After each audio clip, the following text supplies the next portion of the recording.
Last લેક્ચરની અંદર આપણે કોસેલનો જે છે અભિગમ હતો રાસાયણિક બંધન માટેનો એની ચર્ચા કરી હતી અને એમાં આપણે વાત કરી હતી કે ભાઈ સમૂહ 1 છે એ આલ્કલી ધાતુ તત્વોનો સમૂહ છે, સમૂહ 17 છે એ હેલોજન સમૂહનો તત્વ છે, બરોબર છે। અને આ બંને સમૂહના તત્વો એ સમૂહ 18 કે જે નિષ્ક્રિય વાયુઓનો સમૂહ છે એનાથી અલગ પડે છે। હવે કોઈ પણ સમૂહના તત્વો હોય એ પોતે નિષ્ક્રિય થવા તરફ જાય, બરોબર છે। હવે નિષ્ક્રિય થવું હોય તો સમૂહ 1 ના તત્વોએ ઇલેક્ટ્રોન ગુમાવવા પડે અને સમૂહ 17 ના તત્વોએ ઇલેક્ટ્રોન મેળવવા પડે। તો સમૂહ 1 ના તત્વો ઇલેક્ટ્રોન ગુમાવે તો એ ધન આયન બને છે, સમૂહ 17 ના તત્વો ઇલેક્ટ્રોન મેળવે તો એ ઋણ આયન બને છે।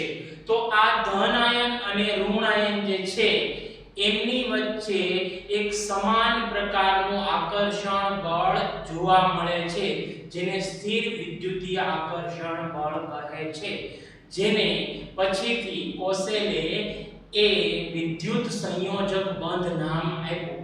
આ વિદ્યુત સંયોજક બંધ એટલે કે આયોનિક બંધ કહેવાય છે, જેની સૌપ્રથમ રજૂઆત એ કોસેલે કરી હતી। તો કોસેલે જે છે NaCl નું એક્ઝામ્પલ લીધું હતું, CaF2 એટલે કે કેલ્શિયમ ફ્લોરાઇડ નું એક્ઝામ્પલ લઈને એની સમજૂતી આપી। આ ઉપરાંત એણે વિદ્યુત સંયોજકતા એટલે કે ઇલેક્ટ્રોવેલેન્સી EV એની સમજૂતી પણ આપી હતી। EV એટલે કે બીજું કાંઈ નહીં પરંતુ જે તે પરમાણુ જેટલા ઇલેક્ટ્રોન ગુમાવે છે એટલો વીજભાર તેની ઉપર દર્શાવાય છે, આ વીજભારને જે એની ઇલેક્ટ્રોવેલેન્સી કહેવામાં આવે છે। તો આ રજૂઆત થઈ આપણે લાસ્ટ લેક્ચરની લેક્ચર નંબર 2 ની। આજે લેક્ચર નંબર 3 ની અંદર આપણે વાત કરવાની છે સહસંયોજક બંધ એટલે શું। ચાલો શરૂઆત કરીએ। તો ટોપિક નું નામ છે સહસંયોજક બંધ। વિદ્યાર્થી મિત્રો, રાસાયણિક બંધનની સૌપ્રથમ રજૂઆત જે છે એ લુઈસ અને કોસેલે કરી હતી 1916 ની અંદર, બરાબર છે। તો 1916 ની અંદર સૌપ્રથમ રજૂઆત લુઈસની હતી। લુઈસે એવી વાત કરી હતી કે ભાઈ પરમાણુ છે ધન વીજભારિત કર્નેલ છે અને એની જે બહારની કક્ષા હોય જે સંયોજકતા કક્ષા એમાં 8 ઇલેક્ટ્રોન સમાન એ સમઘન જેવી રચના ધરાવે છે, મતલબ કે સમઘનમાં 8 ખૂણા હોય અને 8 એ 8 ખૂણામાં જે ઇલેક્ટ્રોન ગોઠવાય 8 જગ્યામાં એવી રીતે જે છે એ પરમાણુની બાહ્ય કક્ષામાં 8 ઇલેક્ટ્રોન ગોઠવાય। હવે 1919 માં એક વૈજ્ઞાનિક હતો જેનું નામ હતું લેંગમુર। ઈસવીસન 1919 માં વૈજ્ઞાનિક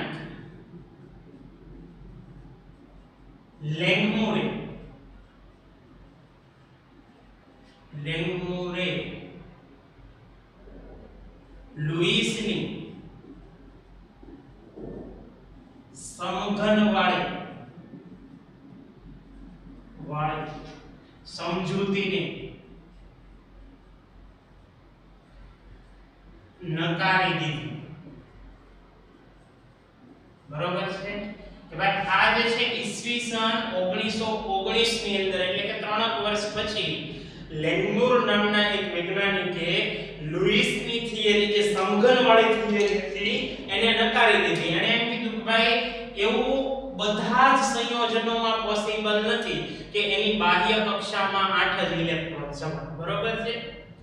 તો એને પછી જે છે એ ઘણા બધા સંશોધનો પછી લેંગમુરે નવા રાસાયણિક બંધની સમજૂતી આપી જેણે એને પાછળથી સહસંયોજક બંધ એટલે કે કોવેલેન્ટ બોન્ડ એવું એને નામ આપ્યું। આ બંધમાં એને શું કીધું કે ભાઈ પરમાણુઓ અણુમાં રહેલા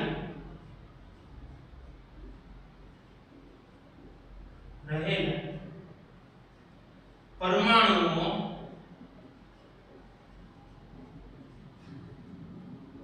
વચ્ચે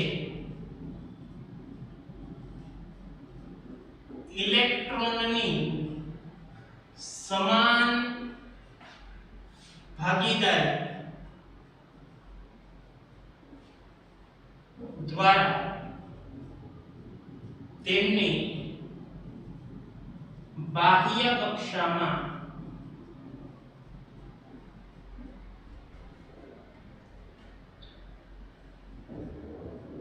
અષ્ટક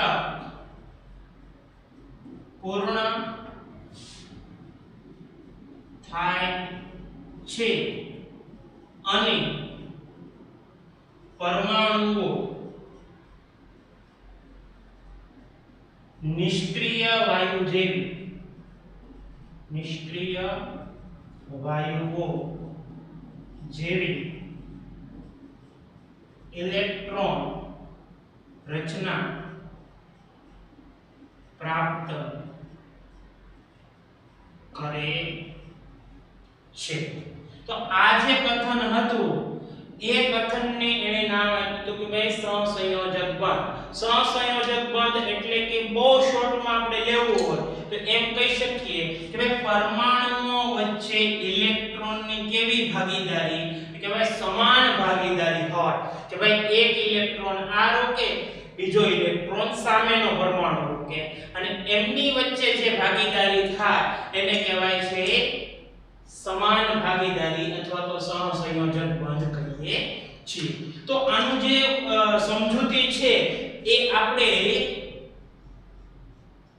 ક્લોરીન જે છે અણુ Cl2 અણુ એના દ્વારા સમજી શકીએ છીએ। વિદ્યાર્થી મિત્રો ક્લોરીન જે છે ક્લોરીન બરાબર છે એનો પરમાણુ ક્રમાંક 17 છે અને એની ઇલેક્ટ્રોન રચના લખીએ તો કે નિયોન એટલે કે 10 ઇલેક્ટ્રોન અને એની પછી જે છે આપણે કહી શકીએ 3s2 3p5 એટલે કે બાહ્ય કક્ષામાં 7 ઇલેક્ટ્રોન છે એમ આપણે કહી શકીએ બરાબર છે। તો લુઈસે જે છે હું કીધું હતું કે ભાઈ જે બાહ્ય કક્ષાના ઇલેક્ટ્રોન હોય એને ટપકાની મદદ વડે દર્શાવવો કે ભાઈ એને એક બિંદુ વડે દર્શાવવું જેને લુઈસ બિંદુ નિરૂપણ કીધું હતું। તો આપણે અહીંયા ધ્યાન રાખો તો કે ભાઈ અહીંયા ધારો કે હું અહીંયા જે છે ક્લોરીન પરમાણુ લઉં કે ભાઈ ક્લોરીન જે છે આ પરમાણુ લીધો બીજો ક્લોરીન પરમાણુ લીધો હવે આ ક્લોરીન પરમાણુ જે છે એની બાહ્ય કક્ષામાં કેટલા ઇલેક્ટ્રોન છે તો આપણે એમ કહી શકીએ કે ભાઈ 7 ઇલેક્ટ્રોન છે એટલે આપણે 7 ટપકા વડે એને દર્શાવીશું।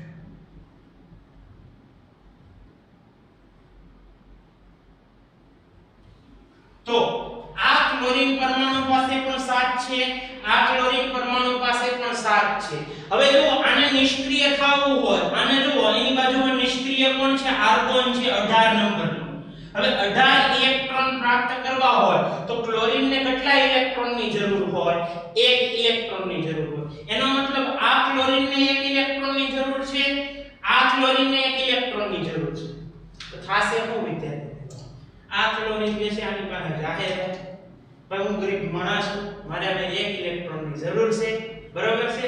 હવે આ ક્લોરીન જેવો આની પાસે જાય કે મારે 1 ઇલેક્ટ્રોનની જરૂર છે તો આ ક્લોરીનને સામો ગળાપો કાઢશે તમે શું વાત કરો મંદી તમને નડી ભાઈ અમારે જરૂર છે તમે જો હાલ હવે આવા સમયે જે છે નક્કી શું થાય બે વચ્ચે જે છે બેઠક થાય મીટિંગ થાય હવે આ ક્લોરીન ના ક્લોરીન નક્કી કરશે કે ભાઈ એક કામ કરીએ હાલો તમારે એકની જરૂર છે મારે એકની જરૂર છે બરાબર કે હું એક રાખું તમે એક રાખો તમારે જ્યારે જરૂર હોય ત્યારે તમે એનો ઉપયોગ કરજો મારે જરૂર હોય ત્યારે એનો ઉપયોગ હું કરું બરાબર છે।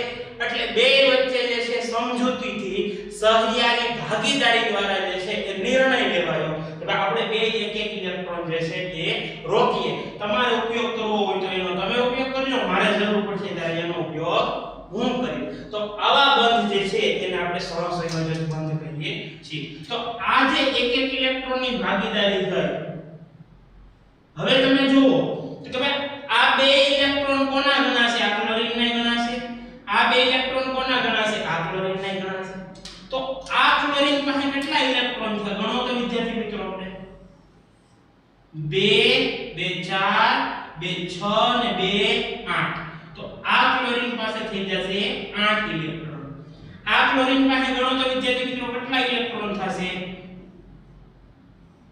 તો 2 2 4 2 6 અને 2 8 આ ફ્લોરિન પાસે પણ 8 ઇલેક્ટ્રોન પૂરા થાય તો આપણે એમ કહી શકીએ કે ભાઈ એની બાહ્ય કક્ષામાં શું પૂર્ણ થઈ ગયું અષ્ટક એટલે કે 8 ઇલેક્ટ્રોન પૂર્ણ થયા તો આ જે ભાગીદારી સમાન ભાગીદારીનો જે બંધ છે એ બંધને નામ આપવામાં આવ્યું કે ભાઈ સહસંયોજક બંધ આ જે બંધ છે એને નામ આપવામાં આવ્યું સહસંયોજક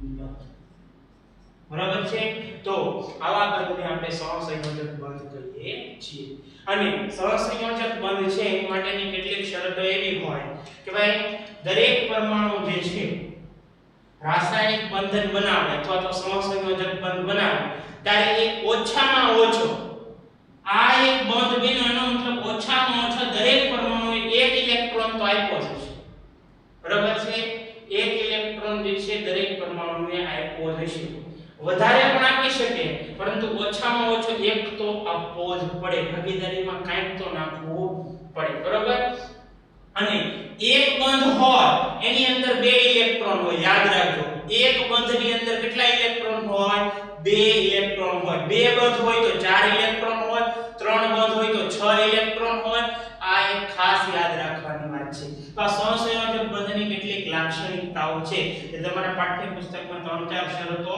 સ્વરૂપે તમને આપેલી છે એમાં કઈ બીજું એક્સ્ટ્રા નથી ખાલી એ વાંચવાનું જ છે હવે વિદ્યાર્થી મિત્રો આપણે વાત કરવાની છે એકલ બંધ દ્વિબંધ અને ત્રિબંધ બરોબર છે તો આપણે પહેલા જે છે લેશું એકલ બંધ એટલે શું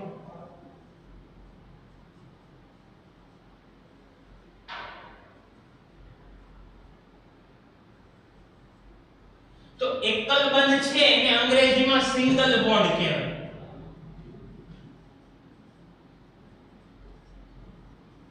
બરાબર છે સિંગલ બોન્ડ નો અર્થ શું થશે કે ભાઈ કોઈ બે પરમાણુ વચ્ચે એ ઇલેક્ટ્રોનની ભાગીદારી થાય તેમાં દરેક પરમાણુ જે છે એ બે ઇલેક્ટ્રોનનું દાન કરે છે અને બે ઇલેક્ટ્રોનનું દાન કરીને જે સહિયારી ભાગીદારી બંધ બને એટલે એક ઇલેક્ટ્રોનની ભાગીદારીથી જે બંધ બને જેને સિંગલ બંધ અથવા તો એકલ બંધ કહે છે તો આપણે લખીએ કે ભાઈ અણુમાં બે પરમાણુ ઓ વચ્ચે એક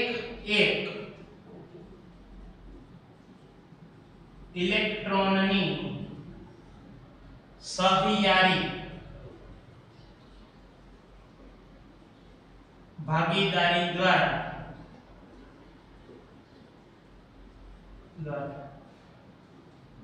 રાસાયણિક બંધ બને અને અષ્ટક રચના પૂર્ણ થાય તો તેવા બંધને તેવા સહસંયોજક બંધને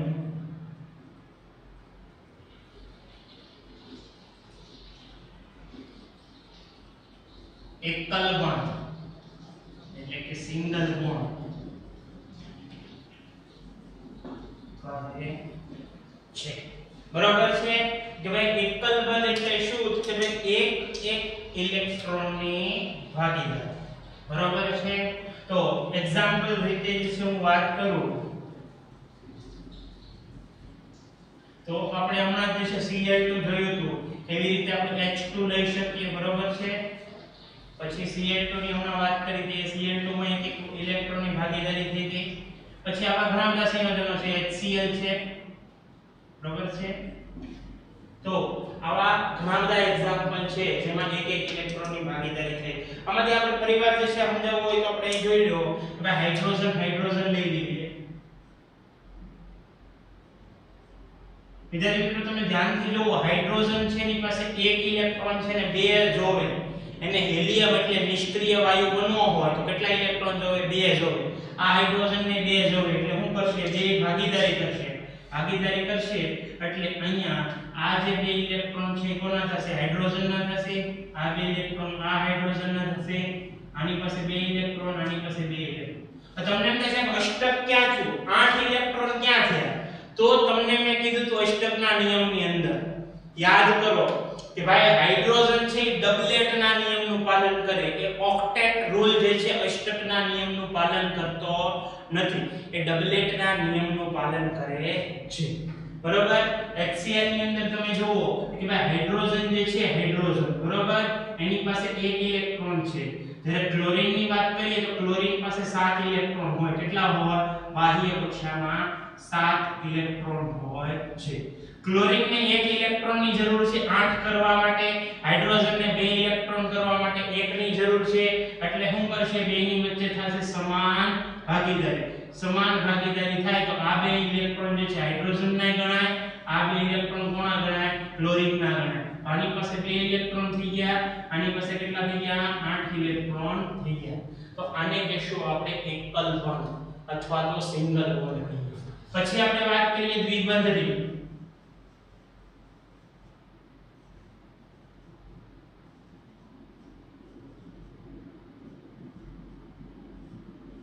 દ્વિબંધ એટલે કે ડબલ બોન્ડ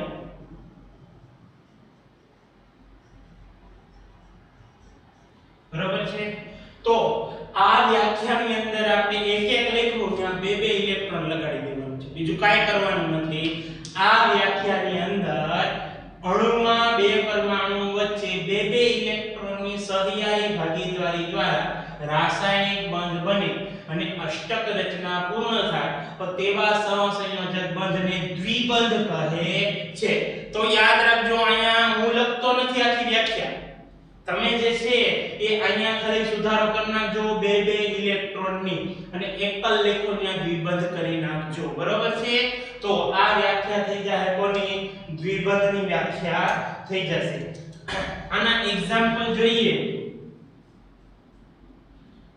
તો આપણે જે છે અહીંયા O2 છે એની વાત કરી શકીએ અહીંયા બરાબર છે CO2 છે એની વાત કરી શકીએ તો આ એક્ઝામ્પલ છે એ કોની સમજૂતી આપે છે ડબલ બોન્ડની હું તમને વાત કરું કે ઓક્સિજન છે ઓક્સિજનના બે પરમાણુ છે વિદ્યાર્થી મિત્રો ઓક્સિજન છે નો પરમાણુ ક્રમાંક કેટલો છે 8 છે એટલે ઇલેક્ટ્રોન રચના જોવી હોય તો કેટલી થાય કે ભાઈ હિલિયમ કોર બરોબર હિલિયમ એટલે 2 થઈ ગયા હવે વધ્યા કેટલા 6 એટલે કે 2s2 2p4 એનો મતલબ બાહ્ય કક્ષામાં 6 ઇલેક્ટ્રોન છે એને કેટલા 10 કરવા છે કેટલા છે જોવો તો અહીંયા સોરી 8 કરવા છે બરોબર ને 6 છે 6 ઇલેક્ટ્રોન છે એની પાસે અષ્ટક એટલે કે 8 ઇલેક્ટ્રોન કરવા છે 2 ની જરૂર છે એનો મતલબ આની બાહ્ય કક્ષામાં જે છે એ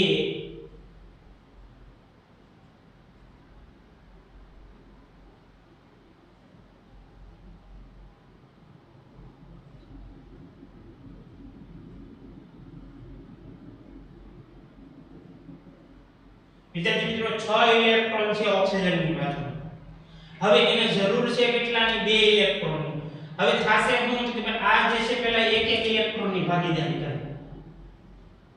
હવે જોવો તો આ ઓક્સિજનમાં કેટલા થયા કે ભાઈ 2 2 4 2 6 ને 1 7 આની પાસે જો 2 2 4 2 6 ને 1 7 ભાગીદારી વાળો ઇલેક્ટ્રોન આનો ગણાશે હજી એક એક આ ઓક્સિજન કે હજી એક એક ની જરૂર છે તો હજી એક એક ઇલેક્ટ્રોનની બે ભાગીદારી કરશે હવે તમે જોવો તો કે આની પાસે કેટલા થયા 2 2 4 2 6 ને 2 8 આની પાસે કેટલા થયા 2 2 4 2 6 ને 2 8 તો આપણે એમ કહી શકીએ કે આ જે છે ઓક્સિજન એની પાસે 8 ઇલેક્ટ્રોન થઈ ગયા આ ઓક્સિજન છે એની પાસે કેટલા ઇલેક્ટ્રોન થઈ ગયા 8 ઇલેક્ટ્રોન કે અષ્ટકના નિયમનું જે છે પાલન થાય છે હવે આપણે વાત કરીએ ત્રિબંધની કે ભાઈ ત્રિબંધ જે છે એ કઈ રીતે વ્યાખ્યા કરી શકીએ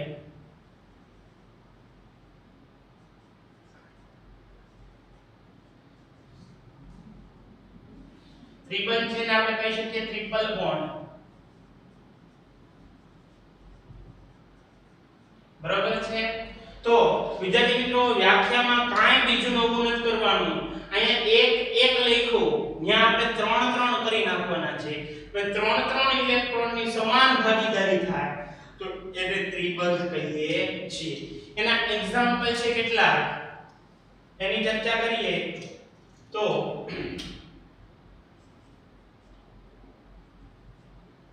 N2 છે અને એક છે કાર્બન મોનોક્સાઇડ. કાર્બન મોનોક્સાઇડ જે છે એ ત્રિબંધ બનાવે છે. N2 છે એ પણ ત્રિબંધ બનાવે. આમાં N2 ની આપણે ચર્ચા કરીએ તો વિદ્યાર્થી મિત્રો નાઇટ્રોજન છે નો પરમાણુ ક્રમાંક કેટલો છે 7 છે. ઇલેક્ટ્રોન રચનાની વાત કરીએ તો કે હિલિયમ કોર એટલે 2 ઇલેક્ટ્રોન થઈ ગયા. હિલિયમ પાસે કેટલા હોય 2 ઇલેક્ટ્રોન એટલે હવે વધ્યા કેટલા 5 એટલે બાહ્ય કક્ષામાં 2s2 અને 2p3 બરાબર એટલે આ કેટલા થઈ ગયા 2 ને 3 5 ઇલેક્ટ્રોન જે છે નાઇટ્રોજન પાસે થઈ ગયા. એટલે નાઇટ્રોજન જે છે એની બાહ્ય કક્ષામાં જે છે એ કેટલા ઇલેક્ટ્રોન છે 5. આ નાઇટ્રોજનની વાત કરીએ તો એની બાહ્ય કક્ષાની અંદર કેટલા ઇલેક્ટ્રોન છે 5 ઇલેક્ટ્રોન છે. તો અહીંયા તમે જોશો વિદ્યાર્થી મિત્રો કે ભાઈ નાઇટ્રોજનને જરૂર છે 3 ની એટલે શું કરશે કે ભાઈ 1 ની ભાગીદારી કરી હવે કેટલા છે કે ભાઈ 2 2 4 ને 2 6 હજી 1 ની ભાગીદારી કરી કેટલા છે 2 2 4 2 6 ને 1 7 છે. હજી એક ઇલેક્ટ્રોનની ભાગીદારી કરી હવે જોવો તો 2 2 4 2 6 ને 2 8 થઈ ગયા. એનો મતલબ આ નાઇટ્રોજન પાસે કેટલા થઈ ગયા ઇલેક્ટ્રોન કે ભાઈ 8 ઇલેક્ટ્રોન થઈ ગયા. આ નાઇટ્રોજન પાસે કેટલા થયા 2 2 4 2 6 અને 2 8. આ નાઇટ્રોજન પાસે પણ 8 ઇલેક્ટ્રોન થાય છે. તો આપણે એમ કહી શકીએ કે ભાઈ બે પરમાણુ વચ્ચે 3 ઇલેક્ટ્રોન 3 આને વળ્યા 3 આને વળ્યા 3 ઇલેક્ટ્રોનની ભાગીદારી થાય અને સહસંયોજક બંધ બન્યો તો આને કહેવાય છે ત્રિબંધ. શું કહેવાય છે વિદ્યાર્થી મિત્રો ત્રિબંધ કહેવાય છે. તો સહસંયોજક બંધ એટલે બીજું કાંઈ નહીં કે ભાઈ અષ્ટક રચના પૂર્ણ કરવા માટે અથવા તો નિષ્ક્રિય વાયુ જેવી ઇલેક્ટ્રોન રચના પ્રાપ્ત કરવા માટે બે પરમાણુ અથવા તો રાસાયણિક બંધમાં રાસાયણિક અણુ જે હોય એના બંધમાં જે પરમાણુઓ હોય એમની વચ્ચે જે છે ઇલેક્ટ્રોનની સમાન ભાગીદારી થાય છે. આવા બંધને આપણે સહસંયોજક બંધ કહીએ છીએ. આ વસ્તુ નોટ ડાઉન કરો પછી આપણે આગળ વધીએ.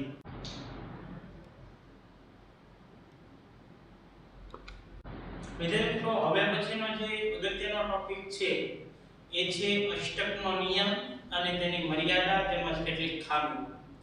આપણે આ અગાઉના લેક્ચર એટલે કે લેક્ચર નંબર 2 ની અંદર અષ્ટકના નિયમની ખાલી થોડીક સમજૂતી મેળવી કે અષ્ટકનો નિયમ અને એની વ્યાખ્યા બરાબર છે અને કેટલાક એક્ઝામ્પલ. આજે આપણે એ નિયમને ફરીવાર દોહરાવશું. ઉપરાંત આ જે નિયમ છે બરાબર એમાં કઈ કઈ મર્યાદા છે અને કઈ કઈ ખામીઓ છે એની ચર્ચા કરવાની છે. તો પહેલા આપણે જે છે અષ્ટકનો નિયમ ફરીવાર જે છે રિપીટ કરીએ તો કે નિયમ કંઈક એવો હતો કે ભાઈ અણુમાં રહેલા પરમાણુઓ વચ્ચે ઇલેક્ટ્રોનની આપલે થાય. આપલે થાય નો મતલબ આયોનિક બંધ. પોસેલનો અભિગમ યાદ કરો બરાબર છે. અથવા ઇલેક્ટ્રોનની સમાન ભાગીદારીની વાત કોણે કરી હતી લેન્ગમુરે બરાબર.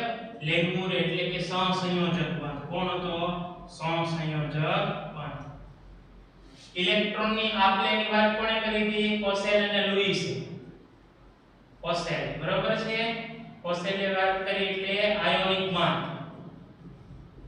ટૂંકમાં રાસાયણિક બંધ બને કોઈ પરમાણુ વચ્ચે તો એમાં બહારની કક્ષા બાહ્ય કક્ષા એટલે કઈ કક્ષા બહારની કક્ષા એમાં કેટલા ઇલેક્ટ્રોન થવા જોઈએ 8 થાય તો એને આપણે ઓક્ટેટ કહેતા હતા યાદ છે.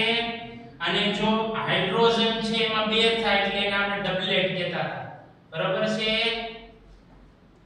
તો આપણે એમ કહી શકીએ કે ભાઈ જો 8 ઇલેક્ટ્રોન પ્રાપ્ત થઈ જાય બહારની કક્ષામાં અને એની જે રચના છે એ નિષ્ક્રિય વાયુનો અર્થ શું થાય વિદ્યાર્થી મિત્રો કે ભાઈ એ પરમાણુ હવે કોઈ આગળ બીજો બંધ બનાવશે નહીં. ધારો કે એક પરમાણુને 2 ઇલેક્ટ્રોનની જરૂર હતી એને 2 ભાગીદારી કરી, આમે વાળાએ 2 ઇલેક્ટ્રોન આપ્યા, આને 2 આપ્યા, એટલે એને 2 ઇલેક્ટ્રોન મળી. હવે એ વધારે કોઈ બંધ બનાવશે નહીં, તો એને કહેવાય નિષ્ક્રિય. શું કહેવાય? નિષ્ક્રિય. એને કઈ જરૂર નથી એટલે એ કઈ વધારે બનાવશે નહીં. બરોબર ને ભાઈ? કોઈ વ્યક્તિ પાસે જે છે એ ધન દોલત પૈસો હોય તો હવે ઈ વ્યક્તિ મજૂરી કરવા તો નહીં હશે, કારણ કે એને હવે કઈ જરૂર છે નહીં. તો એના જેવી વાત જે છે અહીંયા થાય છે. તો નિષ્ક્રિય વાયુ એટલે એવા વાયુ કે જે કોઈને ઇલેક્ટ્રોન આપશે નહીં, કોઈ પાસેથી ઇલેક્ટ્રોન લેશે નહીં, ટૂંકમાં બંધ બનાવશે નહીં. તો આને કહીએ છીએ આપણે ઓક્ટેટ રૂલ અથવા તો અષ્ટકનો નિયમ. હવે આની કેટલીક મર્યાદા છે, કેટલીક ખામી છે. મર્યાદા શું છે કે ભાઈ એમાં પહેલી મર્યાદા છે મધ્યસ્થ પરમાણુમાં અપૂર્ણ અષ્ટક. મધ્યસ્થ એટલે કે વચ્ચેનો પરમાણુ. બરાબર છે? હવે તમને એમ થાય કે ભાઈ સાહેબ નક્કી કેમ કરવું મધ્યસ્થ પરમાણુ? તો એની માટે એક નિયમ છે લુઈસ બિંદુ નિરૂપણ. લુઈસ સંજ્ઞા પદ્ધતિને યાદ રાખજો. લુઈસ બિંદુ નિરૂપણ મોસ્ટ ઇમ્પોર્ટન્ટ ટોપિક છે. ખરેખર તો આપણે એ ટોપિક પહેલા લેવાનો હતો, પરંતુ ટોપિક બહુ લાંબો છે એટલે એની માટે આપણે આખો લેક્ચર જ ફાળવવાનો છે. તો હવે પછીનો જે લેક્ચર હશે ને, લેક્ચર નંબર 4, એની અંદર આપણે લુઈસ બિંદુ નિરૂપણ ઉપર જ વાત કરીશું. ટૂંકમાં અત્યારે ખાલી યાદ રાખજો કે ભાઈ મધ્યસ્થ પરમાણુમાં અપૂર્ણ અષ્ટક કેમ કહેવાય. તો કે ભાઈ અપૂર્ણ અષ્ટક એટલે શું? કે ભાઈ મધ્યસ્થ પરમાણુમાં 8 કરતા ઓછા ઇલેક્ટ્રોન.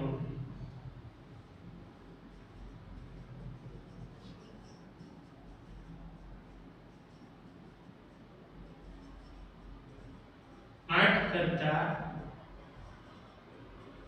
ઓછા ઇલેક્ટ્રોન રહે છે. બરાબર? આ કોની અંદર જોવા મળે? કે ભાઈ મધ્યસ્થ પરમાણુ એવા હોય કે જેની સંયોજકતા કક્ષામાં 4 કરતા ઓછા ઇલેક્ટ્રોન હોય. યાદ રાખજો, આ જે છે મર્યાદા કોની માટે લાગુ પડે? કે ભાઈ એવા મધ્યસ્થ પરમાણુઓ કે જેની સંયોજકતા કક્ષામાં 4 કરતા ઓછા ઇલેક્ટ્રોન હોય. વિદ્યાર્થી મિત્રો યાદ કરો તો હું અહીંથી લખું hydrogen, helium, lithium, beryllium, boron અને કાર્બન. બરાબર? આની ઇલેક્ટ્રોન રચના લખો તો કેટલી થશે? 1 થશે. આની કેટલી થશે? 2. તો આ તો નિષ્ક્રિય છે. હાલો હાઇડ્રોજન ને હિલિયમ ની તો આપણે વાત નથી કરવાની. બરાબર છે? પછી વાત કરીએ કોની? કે ભાઈ 2 અને 1. બરાબર છે? પછી વાત કરીએ 2 અને કેટલી? 2. પછી 2 અને 3. આનામાં આવશે 2 અને 4.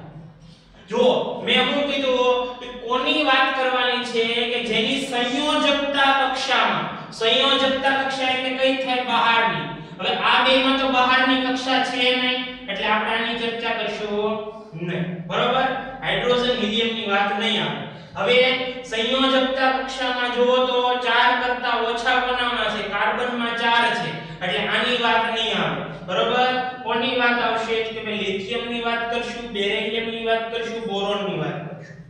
કે ભાઈ જેની સંયોજકતા કક્ષામાં 4 કરતા ઓછા ઇલેક્ટ્રોન છે. તો આવા સંયોજનોની અંદર અષ્ટકના નિયમનું પાલન નથી થતું અને એની પહેલી મર્યાદા કે ભાઈ એમાં અપૂર્ણ અષ્ટક જોવા મળે છે. તમને પહેલો ક્વેશ્ચન પૂછે અપૂર્ણ અષ્ટક કોની અંદર જોવા મળે? તો ઓપ્શન ની અંદર જો તમને ચારેય હોય તો એમાં આપણે કહી શકીએ લિથિયમના સંયોજનોમાં નથી જોવા મળતું, બેરિલિયમના સંયોજનોમાં અને બોરોનના સંયોજનોમાં જોવા મળતું નથી. તો આપણે અહીં લખી શકીએ કે ભાઈ એવા મધ્યસ્થ પરમાણુ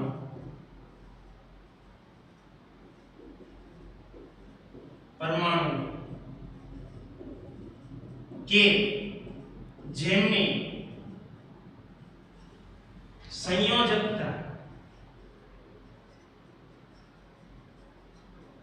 કક્ષામાં 4 કરતા ઓછા ઇલેક્ટ્રોન હોય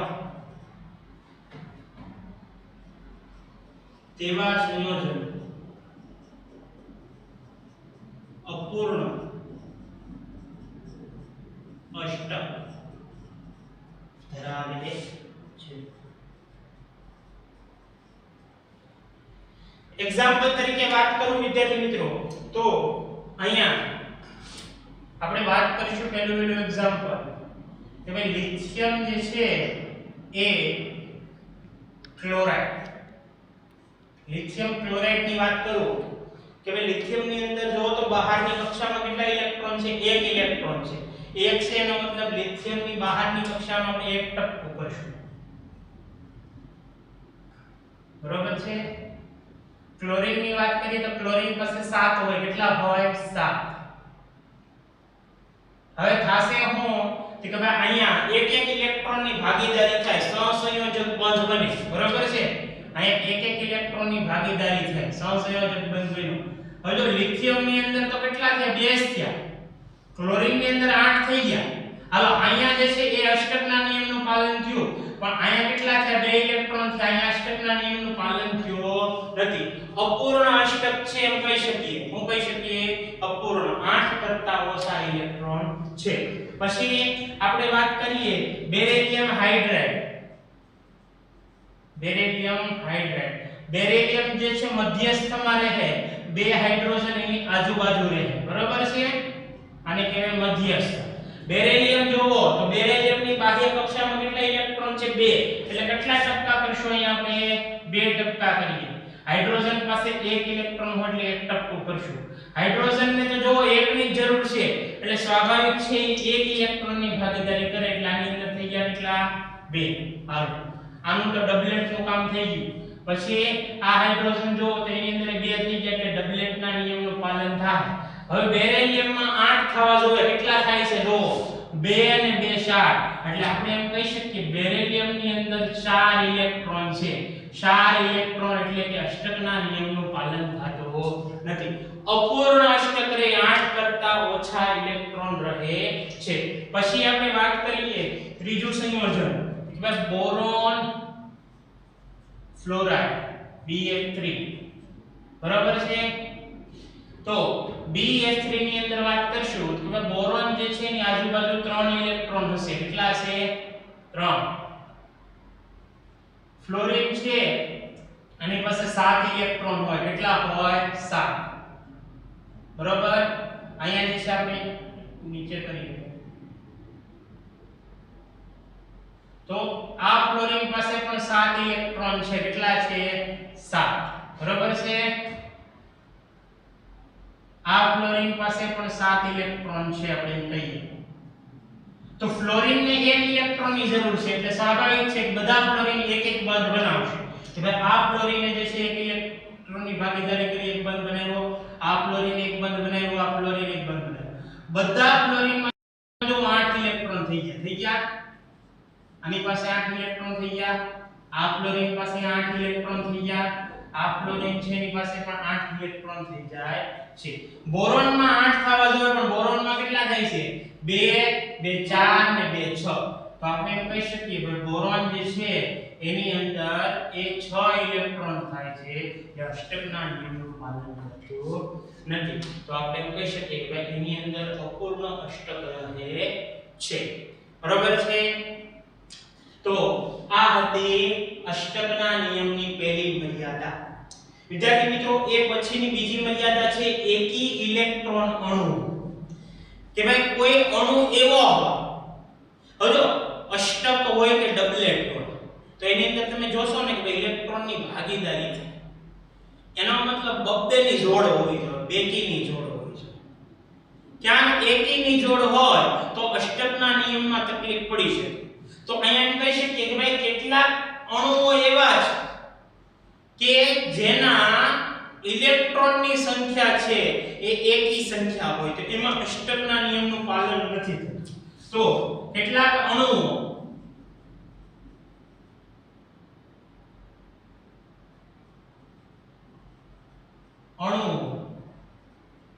માં કુલ સંયોજકતા ઇલેક્ટ્રોન ઇલેક્ટ્રોન એકી સંખ્યામાં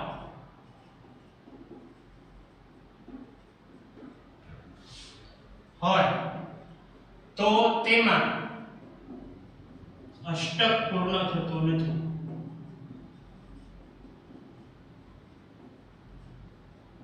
આના જે બે એક્ઝામ્પલ છે બહુ જાણીતા છે. એમાં એક એક્ઝામ્પલ છે નાઇટ્રિક ઓક્સાઇડ એટલે કે NO અને બીજું છે નાઇટ્રોજન ડાયોક્સાઇડ બરોબર NO2 બરોબર. તમે વિદ્યાર્થી મિત્રો નાઇટ્રોજન ની અંદર જે છે બધાને ખ્યાલ છે કે ભાઈ કેટલા હોય 5 ઇલેક્ટ્રોન હોય. કેટલા હોય 5. ઓક્સિજન માં 6 ઇલેક્ટ્રોન હોય એટલે ટોટલ કેટલા થાય 11 ઇલેક્ટ્રોન થાય.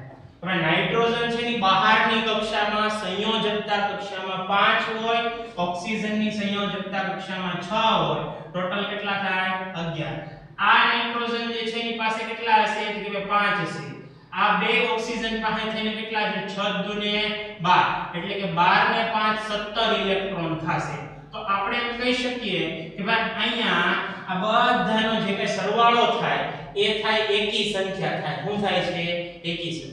તો આની અંદર અષ્ટકના નિયમના પાલનમાં જે છે કેટલીક મુશ્કેલીઓ આવે. જેમ કે હું તમને વાત કરું અહીંયા નાઇટ્રોજન બરોબર છે.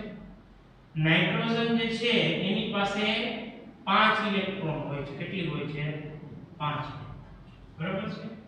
ઓક્સિજન જે છે એની પાસે 6 ઇલેક્ટ્રોન હોય છે. કેટલા હોય છે 6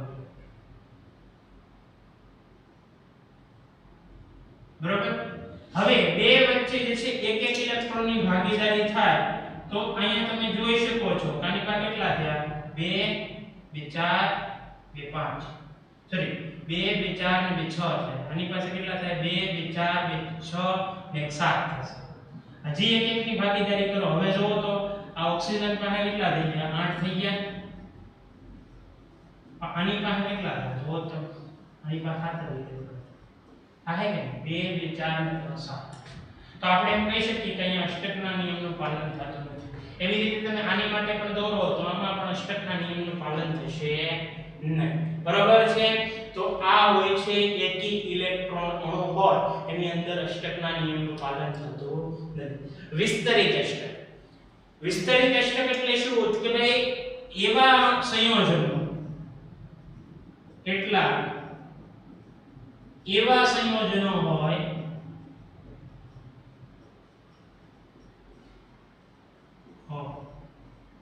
કે જેમાં બાહ્ય કક્ષામાં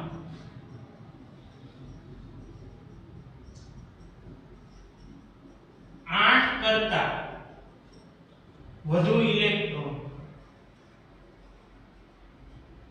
જોવા મળે જેને વિસ્તરિત અષ્ટક કહે છે.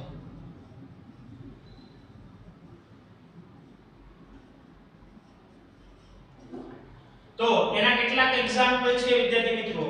એમાં એક છે PCl5 બરોબર છે.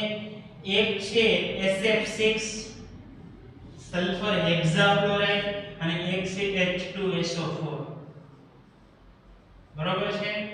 તો આના સ્ટ્રક્ચર જોઈએ સમજીએ તો તમે જોઈ શકો છો ફોસ્ફરસ છે ને એનો પરમાણુ ક્રમાંક 15 છે. બહારની કક્ષામાં 5 ઇલેક્ટ્રોન. જો હું અહીંયા સમજાવી દઉં ફોસ્ફરસ માટે એટલે તમને ખ્યાલ આવી જાય કે ભાઈ ફોસ્ફરસ જે છે એનો પરમાણુ ક્રમાંક કેટલો છે 15. ઇલેક્ટ્રોન રચના કેટલી છે નિયોન 3s2 3p3. એનો મતલબ બહારની કક્ષામાં કેટલા ઇલેક્ટ્રોન છે 5 ઇલેક્ટ્રોન છે. એટલે આપણે અહીંયા દોરીએ કે ભાઈ 5 જે છે ઇલેક્ટ્રોન અહીંયા દર્શાવીએ છીએ. 1 2 3 4 ને 5. અને આમાં કક્ષા આપણે ક્લોરીન કેટલા દોરવાના છે 5. હવે 5 ક્લોરીન જે છે આપણે અહીંયા દર્શાવીએ છીએ.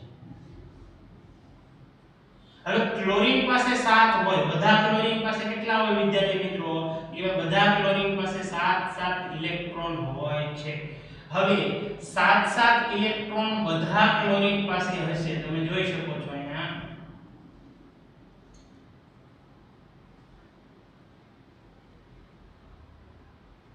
તો અહીંયા ક્લોરીન જોઈ શકો ક્લોરીન ને 1 ઇલેક્ટ્રોન ની જરૂર છે એટલે 1 ની ભાગીદારી કરી. હવે આ ક્લોરીન પાસે કેટલા થઈ ગયા 8 થઈ ગયા બરોબર 6 ને 2 8. આ ક્લોરીન ને 1 ની જરૂર છે કેટલા થઈ ગયા કે 6 ને 2 8 થઈ ગયા બરોબર. આ ક્લોરીન ને 1 ની ભાગીદારી કરી કેટલા થઈ ગયા 6 ને 2 8 થઈ ગયા. આ ક્લોરીન ને 1 ઇલેક્ટ્રોન ની ભાગીદારી કરી કેટલા થઈ ગયા 6 ને 2 8. આ ક્લોરીન ને પણ એ 1 ઇલેક્ટ્રોન ની ભાગીદારી કરી કેટલા થયા 6 ને 2 8. ફોસ્ફરસ પાસે કેટલા થયા કે ભાઈ 2 2 4 2 6 2 8 ને 2 10. આપણે એમ કહી શકીએ કે ફોસ્ફરસ છે એની પાસે 10 ઇલેક્ટ્રોન થઈ. 10 ઇલેક્ટ્રોન એટલે 8 કરતા વધી ગયા. 8 કરતા કેટલા થઈ ગયા વધી ગયા. એનો મતલબ વિસ્તરિત અષ્ટક કહેવાય. એવી રીતે SF6 માં જોવો તો કે ભાઈ સલ્ફર છે એ કેટલા ઇલેક્ટ્રોન કે ભાઈ એક એક ની ભાગીદારી કરે એટલે એમાં જે છે 12 થઈ જશે. આની અંદર જે શેષ્ટોસોફરમાં સલ્ફર પાસે 12 ઇલેક્ટ્રોન થઈ જાય છે. એના સ્ટ્રક્ચર તમને આપેલા છે ટેક્સ્ટ બુક ની અંદર, તમે જોઈ લેજો. આપણે અહીંયા દર્શાવતા નથી બરાબર છે. તો આપણે એમ કહી શકીએ કે ભાઈ આ કેટલાક અણુઓ એવા છે જેમાં 8 કરતા વધી જાય છે ઇલેક્ટ્રોન, તેને વિસ્તરિત અષ્ટક કહીએ છીએ. હવે વિદ્યાર્થી મિત્રો કેટલીક ખામીઓ હતી. અષ્ટકના નિયમની મર્યાદા તો ઠીક, પણ કેટલીક ખામીઓ પણ છે કે આ નિયમ જે છે બનાવતા સમયે કેટલીક બાબતોને ધ્યાનમાં નહોતી રાખી. જો એ ધ્યાનમાં રાખી હોત તો આ નિયમ બનત નહીં બરાબર છે.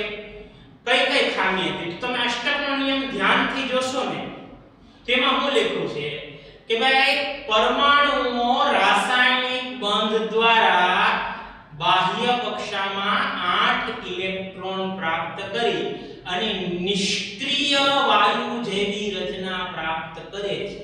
એનો મતલબ કે અષ્ટકના નિયમમાં એવું કીધું કે ભાઈ પરમાણુઓ નિષ્ક્રિય બની જાય છે. તો એને જે પાયામાં છે એ નિષ્ક્રિય વાયુની સમજૂતી છે. મતલબ પરમાણુઓ આગળ બંધ બનાવવા જોવે નહીં. પણ વિદ્યાર્થી મિત્રો નિષ્ક્રિય વાયુઓ જો પોતે બંધ બનાવતા હોય તો નિષ્ક્રિય વાયુ જે છે એનો નિયમ શું છે કે પોતે કાઈ કોઈને બંધ બનાવવાના નથી. ઇલેક્ટ્રોન આપશે ને ઇલેક્ટ્રોન મેળવશે ને. પણ કેટલાક નિષ્ક્રિય વાયુ એવા છે કે જે પોતે રાસાયણિક બંધ બનાવે છે. એવા સમયે એમ કહી શકીએ કે ભાઈ નિયમમાં જે બાબતનું ધ્યાન રાખ્યું છે નિષ્ક્રિય વાયુ જેવી રચના, એ ક્યાંક ખોટી પડે છે. તો આપણે જોઈ શકો છો કે ભાઈ અષ્ટકનો નિયમ જણાવે છે કે પરમાણુઓ રાસાયણિક બંધ દ્વારા નિષ્ક્રિય વાયુઓ જેવી રચના પ્રાપ્ત કરે છે. પરંતુ કેટલાક નિષ્ક્રિય વાયુ એમાં પણ ખાસ જાણીતા છે. ઝેનોન છે અને ક્રિપ્ટોન છે. એ ઓક્સિજન અને ક્લોરીન સાથે બંધ બનાવે. નિષ્ક્રિયનો અર્થ એવો હોય કે ભાઈ એ જે છે એ ઇલેક્ટ્રોનની ભાગીદારી અથવા તો ઇલેક્ટ્રોનની આપલે કે ભાગીદારી કરતા નથી.